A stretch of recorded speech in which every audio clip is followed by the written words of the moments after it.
Саламатсыздар ма? Бүгін біз растяжка гирлянда жасайтын боламыз. Ол үшін бірінші Pinterest бағдарламасына кіріп, өзімізге қажетті шаблонды жүктеп аламыз. Яғни поискқа растяжка шаблон десек, әртүрлі шаблондар шығады. Солардың біреуін таңдаймыз.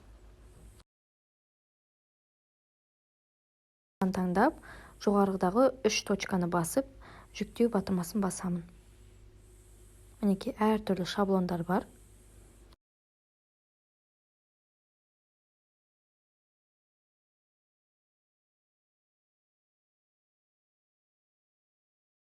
Жүктеп болғаннан кейін PixArt бағдарламасына ұялы телефон арқылы кіремін.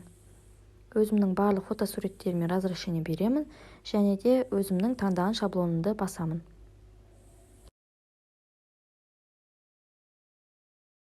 Реклама шықса X батырмасын басып, рекламадан шығып, өзімнің фотомды ашамын. Және де төменгі бөліктегі инструменттер бөлігіндегі текст деген батырманы басып, өзімнің текстімді енгіземін. Мысалы, мен 1 мамыр деген сөз енгізетін болсам, 1 деген цифраны басып, оны әрлеймін.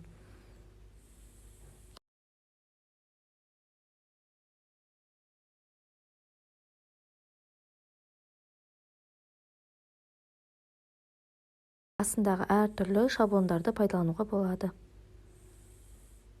Және бұл растяжканы распечатывать еткен кезде желательно глянцевый параққа және А4 қағаз болса, А4 бумагаға бір параққа 2 әріпті салып шығарған жөн болады.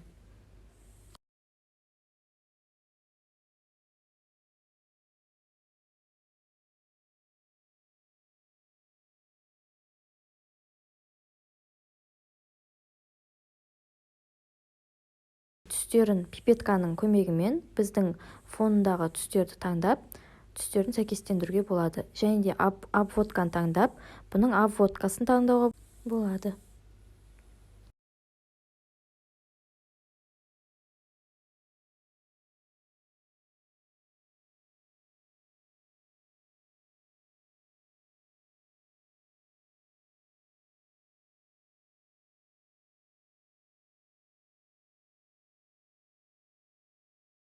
Дайын болған шаблонымызды жоғарғы бөлігінде скачать батырмасын басып, галереямызға сақтап аламыз.